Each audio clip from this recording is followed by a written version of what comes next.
Tropical Cyclone Update. Ang Tropical Depression Mirasol, na mataan sa bisinidad ng Kalanasan, Apayao, ay nananatili ang lakas habang nasa Apayao. Bagyong Mirasol bilang Tropical Depression Mirasol. Pagasos Tropical Cyclone Bulletin. Lokasyon 210 kilometro. Hilagang kanluran ng Burgos, Ilocos Norte. Coordinates 18.2 degrees north, 121.1 degrees east. Pinakamalakas na lakas ng hangin, 55 kilometers per hour. Pagbagso, 70 kilometers per hour. Galaw, hilagang-hilagang kanluran, north-northwest, NNW, sa bilis na 48 kilometers per hour. Presyon sa sentro, 1,002 hectopascals o hectopascals o millibars. Lawak ng lakas ng hangin, umabot hanggang 200 kilometro, galing sa sentro. Ang bagyong Mirasol ay nasa bisinidad ng Burgos, Ilocos Norte. Sa ngayon, nakakaapekto ito sa Ilocos Region, Cordillera Administrative Region, at Cagayan Valley. Dahil dito, makakaranas ng maulan na may pagbugsong hangin na posibleng magdulot ng mga pagbaha o pagguho ng lupa dahil sa katamtaman hanggang malakas na pag-ulan sa Ilocos Norte, Ilocos Sur, Abra, Apayao, Kalinga, at Cagayan. Minimal hanggang minor na banta sa buhay at ari-arian dahil sa malakas na hangin. Dahil din dito, makakaranas ng maulap na kalangitan na may kalat-kalat na pag-ulan, pagkidlat, at pagkulog na posibleng magdulot ng mga pagbaha o pagguho ng lupa dahil sa katamtaman hanggang kung minsan malakas na pag-ulan sa Metro Manila, ang nalalabing bahagi ng La Union, Pangasinan, at ang nalalabing bahagi ng Cordillera Administrative Region. Tropical Cyclone Wind Signals, TCWS, in effect. Banta ng hangin, strong winds. Warning lead time, 36 hours. Lawak ng lakas ng hangin, 30-61 km per hour, Beaufort 6-7. Potensyal na banta ng hangin, minimal to minor threat to life and property.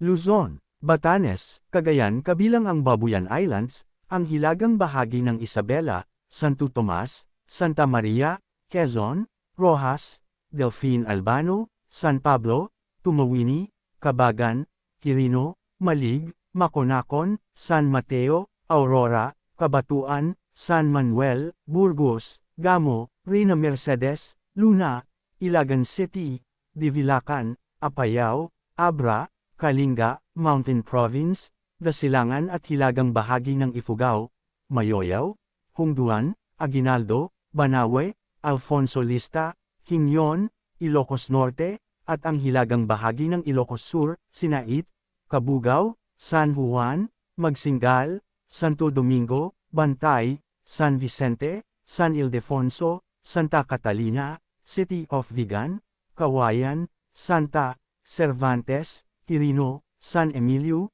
Gregorio del Pilar, San Esteban, Banayoyo, Burgos, City of Candon, Santa Lucia, Santiago, Lidlida, Nagbukel, Suyu, Sigay, Galimuyod, Santa Cruz, Santa Maria, Narvacan, Salcedo.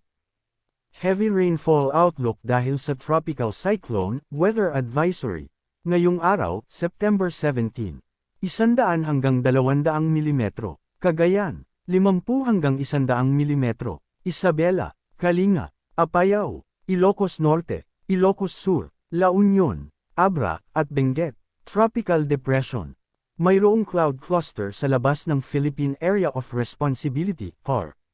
Malapit Guam at Northern Marianas ay posibleng mamuudin bilang isang LPA at posible rin maging isang ganap na bagyo sa susunod na mga araw. Wala pang tiyak kung saan ito dadaan. Posibleng papasok na sa mga oras na ito. Southwest Monsoon o Habagat. Nakakaapekto ito ngayon sa nalalabing bahagi ng Bicol Region, Metro Manila, the rest of Luzon, Western Visayas, Negros Island Region, at Zamboanga Peninsula. Dahil dito, makakaranas ng maulap na kalangitan na may kalat-kalat na pag-ulan, pagkidlat, at pagkulog na posibleng magdulot ng mga pagbaha o pagguho ng lupa dahil sa katamtaman hanggang kung minsan malakas na pag-ulan sa Bicol Region, Metro Manila, the rest of Luzon, Western Visayas, Negros Island Region, at Zamboanga Peninsula. Localized thunderstorms. Makakaranas ng bahagyang maulap hanggang maulap na kalangitan na may pulo-pulong pag-ulan o pagkidlat at pagkulog na posibleng magdulot ng mga pagbaha o pagguho ng lupa dahil sa severe thunderstorm sa nalalabing bahagi ng bansa. Paalala, posibleng magbago pa ang forecast. Ay pinapaalalahanan ng lahat na manatiling updated sa lagay ng panahon at sa posibleng tatahakin at magiging lakas ng sama ng panahon sa susunod na mga araw.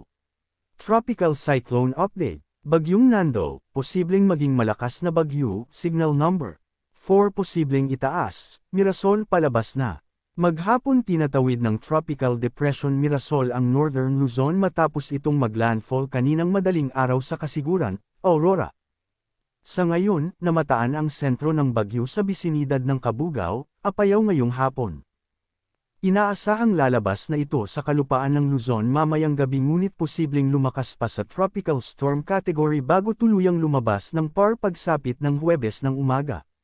Samantala, naging ganap na ring bagyo ang low pressure area sa silangan ng bansa. Inaasahang papasok ito ng PAR mamayang gabi o bukas ng umaga at tatawagan sa lokal na pangalan na Nando. Posibleng magtagal muna ito sa Philippine Sea upang mag-ipon ng lakas, bago tumumbok sa Northern Luzon pagsapit ng Miyerkules bilang isang malakas na bagyo, typhoon. Dahil dito, hindi malabong itaas ang Tropical Cyclone Wind Signal number 4. Bukas, patuloy pa rin ang pag-ulan sa Luzon kabilang ang Metro Manila dulot ng habagat, pati na rin sa ilang bahagi ng #Visayas. Sa Mindanao, asahan ang mga pag-ulan dahil sa mga thunderstorm. Mag-ingat sa posibleng pagbaha at pagguho ng lupa, lalo na sa mga mababang lugar kapag malakas ang buhos ng ulan.